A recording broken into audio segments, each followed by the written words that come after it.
Allan Grubb. What are your plans for the One Safe Place Family Justice Center and other juvenile programs? I believe the One First Place Juvenile Justice Center has a value to our community.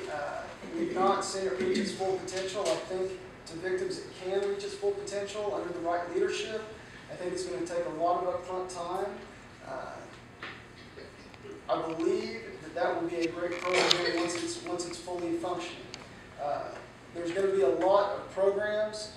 We need diversionary programs in some cases where there's families involved. I was part of a program here for about 10 years. Can't remember the name of it, Safe Haven. We provided structure for families. We stayed in contact with the individuals. We stayed in contact with the children and the family to make sure that they didn't fall into the cycle of relapse. That was a really good program for supporting and uplifting families in our community, and it got many on their feet to where they could become tax-paying, productive citizens. Again, a win for any of my programs is a day we keep people clean, out of jail, not harming our community, and keep them from being felons and make them pay taxes is a win. Those are wins. Every single day we achieve that result is a win, and that's my goal. Thank you. Same question to Democrat Adam Panter. What are your plans for the One Safe Place Family Justice Center and other juvenile programs? At the beginning of this race, my opponent told people that the FJC, Family Justice Center, was the biggest waste of money we have in this community. I disagree with that statement. The Family Justice Center is a very core function of this community. I was in on it when it was just a dream of Richard Smotherman. We've built it from the ground up. We've secured grant funding. We've secured buildings. We've secured employees. We built the thing from nothing, following no blueprint, because a rural family justice center is we're one of the first communities in the country to develop one.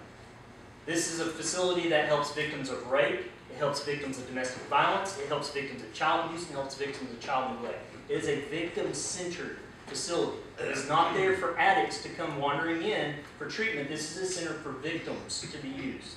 It steers them to the proper advocates, whether that's legal aid to help victims of domestic violence, be able to alter child custody orders or get paternity established. It helps victims of rape.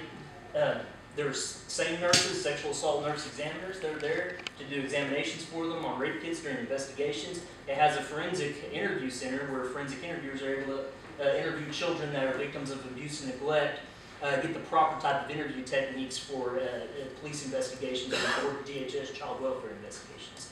We are at its infancy right now, and this is something that I'm passionate about because my expertise and my entire career has been child abuse and neglect. I'm an expert in child abuse, neglect, and abuse prosecutions. This is something that's very near and dear to me. We are going to grow the Family Justice Center because we're going to let it get it to its full potential, and we're not even scratching the surface yet. It is going to be a shining example under my leadership for the entire country, for every rural community in this country to come in and look at and say, that's how it's done and that's what we want. Next question.